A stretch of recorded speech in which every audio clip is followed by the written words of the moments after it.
स्वागत है आप सभी का हमारे साथ साप्ताहिक राशिफल में। और यहाँ हम बात करने जा रहे हैं वृश्चिक राशि के लिए, स्कॉर्पियंस के लिए।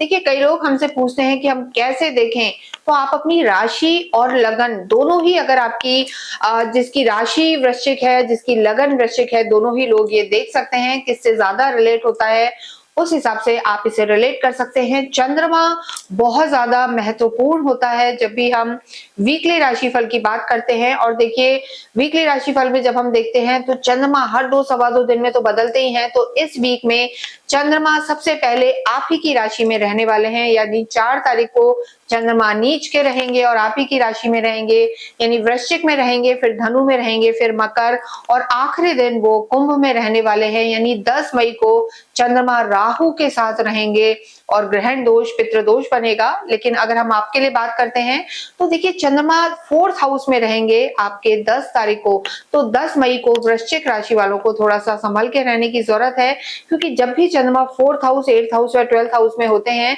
तो बहुत ज्यादा शुभ परिणाम नहीं देते। देखिए, ये हम हर बार इसलिए बताते हैं कि जो हमारे पुराने व्यूअर्स हैं उन्हें पता है, लेकिन जो नए लोग हमसे जुड़ते हैं वो नहीं समझ पाते।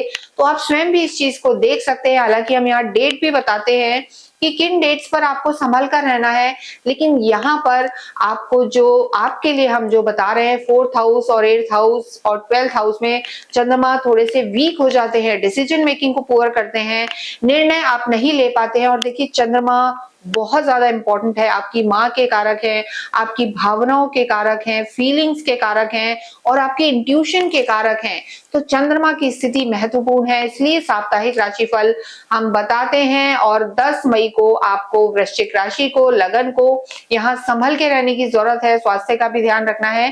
देखिए, शुरू में भी आप ओवर थिंकिंग में नहीं जाएं। अगर हम स्वास्थ्य की बात करें तो चंद्रमा की जो स्थिति है, चंद्रमा केमुद्रम योग में रहेंगे, यानी चंद्रमा के आगे पीछे कोई ग्रह नजर नहीं आ रहा है। तो ऐसे में चंद्रमा और भी कमजोर हो जाते हैं, धन की स्थिति को भी कमजोर करते हैं। तो 4 मई को और 10 मई को वृश्चिक राशि वालों को संभल के रहने की जरूरत है। ओवर इमोशनल भी नहीं होना है और हर एक पर अंधा विश्वास नहीं करना है। अगर हम आपके स्वास्थ्य की बात करें तो यहाँ पर स्टमक से रिलेटेड कोई इश्यू आपको परेशान कर सकता है, इंडाइजेशन की प्रॉब्लम यहाँ पर आपको रह सकती है, क्योंकि गुरु भी आपके अष्टम में चल रहे हैं। तो खाने पीने का ध्यान रखें, लिवर का भी ध्यान रखें और बैड हैबिट्स ना रखें, एडिक्शन में ना जाएं, तो आपके लिए बेहतर होगा।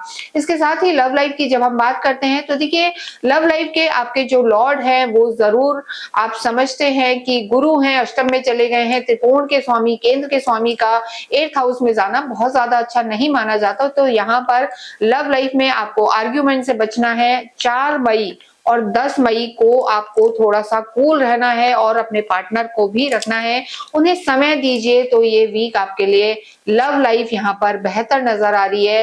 लेकिन उससे भी बेहतर वृश्चिक राशि के लिए वैवाहिक जीवन है, क्योंकि देखिए, आपके वैवाहिक जीवन की अगर हम बात करें तो यहाँ पर शुक्र का स्वग्रही होना, जो कहीं ना कहीं लव और रोमांस, फैमिली और लग्जरी के कारक है, कहीं घूमना फिरना हो सकता है, आप मनचाही जगहों पर जा सकते हैं, सोशलाइजिंग हो सकती है या बड़े गिफ्ट्स, लग्जरी आपको मिल सकती है। तो वैवाहिक जीवन यहाँ पर वृश्चिक राशि के लिए अच्छा नजर आ रहा है और साथ में लगन को भी शुक्र आपके देख रहे हैं। तो ऐसी स्थिति में यहाँ पर आप थोड़ा सा कूल रहेंगे। ये वीक आपके वैवाहिक जीवन में अच्छी न्यूज लेकर आएगा और आपको खुशखबरी भी मिलेगी। तो ये यहाँ पर वैवाहिक जीवन अच्छा नजर आ रहा है, नए रिश्तों की शुरुआत होगी।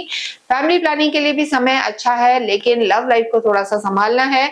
इसके साथ ही अगर हम बात करें कार्य क्षेत्र की, तो देखिए, कार्य क्षेत्र के लिए यहाँ पर समय बहुत ज्यादा, हम कहेंगे, अच्छा बना हुआ है, चीजें आपके लिए ठीक हैं। सूर्य आपके लॉर्ड हैं, सूर्य 6ठे भाव में चल रहे हैं, लेकिन फिर भी देखिए, बुध आदित्य योग बना हुआ है। सूर्य जब भी 6ठे घर में होते हैं तो रोग हंता, शत्रु हंता माने जाते हैं। अगर किसी भी रूप में सरकारी कार्यों से आप जुड़े हुए हैं, विदेशों में जाके कार्य करना चाहते हैं या किसी भी रूप में एक्सपोर्ट इंपोर्ट का आपका काम है, तो सफलता आपको निश्चित मिल सकती है। इसके साथ साथ एग्रीकल्चर से जुड़े हुए हैं, खेती है, किसान है, ऑर्गेनिक खेती करते हैं या स्पाइसेस का आपका काम है, वृश्चिक राशि वालों को तो बड़ा लाभ हो सकता है। लेकिन इस वीक के शुरुआत के दिन यानी 4th को और 10th मई को आपको थोड़ा-सा संभल के रखने की खुद की भी ज़रूरत है और आपको थोड़ा-सा जल्दबाजी इस वीक में नहीं करनी है, वो हम यहाँ पर ज़रूर कहेंगे। लेकिन शुक्र की जो स्थिति है, वीनस की जो स्थिति है, देखिए वीनस 7th हाउस में है। 7th हाउस सिर्फ वैवाहिक जीवन का नहीं है, ये आपकी डेली इनकम को बढ़ा सकता है। बिजनेस हाउस भी इसे हम कहते हैं, जनता का घर भी इसे कहा जाता है। यानी आपको कहीं ना कहीं डे टू डे की इनकम आपकी बढ़ सकती है। क्रिएटिव फील्ड से अगर आप हैं तो आपको बहुत इनोवेटिव आइडियाज आएंगे और अगर आप किसी क्रिएटिव फील्ड से जुड़े हुए हैं तो नेम और फेम दोनों वृश्चिक राशि वालों को मिल सकते हैं। लेकिन ओवर इमोशनल ना हो, हर एक पे विश्वास ना करें, ये आपके लिए बहुत जरूरी है। इसके साथ ही अगर हम बात करें तो देखिए यहाँ पर स्टूडेंट्स के लिए भी समय अच्छा बना हुआ है। बुध आदित्य योग आपको फायदा करा सकता है। सरकारी क्षेत्रों से रिलेटेड कोई तैयारी कर रहे हैं तो सफलता मिल सकती है। साथ ही विदेशों में जाके पढ़ना चाहते हैं तो कोई कानूनी डॉक्यूमेंट अटका हुआ था तो वहां पर भी लीगल डॉक्यूमेंट था, पीआर नहीं हो रहा था, तो भी वृश्चिक राशि वालों के लिए वीक इन्हें गुड न्यूज देने वाला होगा। लेकिन कोई भी डॉक्यूमेंट से रिलेटेड आपका कार्य है तो उसे आप शुरू में पहले दिन और आखिरी दिन ना करें। मिडिल ऑफ द वीक आपके लिए अच्छा बना हुआ है, चीजें आपकी अच्छी रहेंगी और आपको सफलता भी मिलेगी। देखिए गुरु की जो स्थिति है, गुरु का जो यहाँ पर अगर हम देखें आध्यात्मिक तो होते हैं, साथ में केतु की स्थिति भी आपके लिए हम कहेंगे कि बेहतर है। लेकिन माता के स्वास्थ्य का ध्यान रखें। लेकिन घर में मांगलिक कार्य होंगे, धार्मिक यात्राएं भी यहाँ पर नजर आ रही हैं और गुरु का अष्टम में होना कहीं ना कहीं आध्यात्मिक उन्नति आपको कराएगा। और अगर हम बात करें आपके भाग्येश की, वैसे हम हमेशा बताते हैं लेकिन आपके भाग्येश चंद्रमा होते हैं और चंद्रमा वृश्चिक राशि में नीच के हो जाते हैं, तो ऐसी स्थिति में कर्म प्रधान रहें तो आपके लिए बेहतर होगा। और इस बार तो जब वीक की शुरुआत है तो आप ही की राशि में चंद्रमा रहने वाले हैं तो भाग्य का साथ मिलेगा। लेकिन आपको अपने कर्मों पर विश्वास करना है। गुरु और सूर्य का जो हमने जो एक स्थिति बताई है, स्थिति उच्च के सूर्य आपको बड़े लाभ दिलाएंगे और आपकी मनोकामनाओं को पूरा करेंगे। लेकिन जो हमने 4 और 10 तारीख बताई है वहां पर विशेष ध्यान रखें और जल्दबाजी में निर्णय ना लें। जितना हो हनुमान चालीसा का आप पाठ करें। राम रक्षा स्तोत्र का पाठ करना भी आपके लिए बहुत ज्यादा अच्छा है।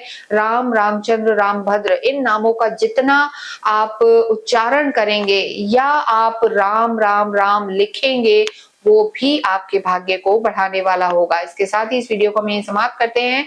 कमेंट बॉक्स में राम, रामचंद्र, रामभद्र अवश्य लिखें।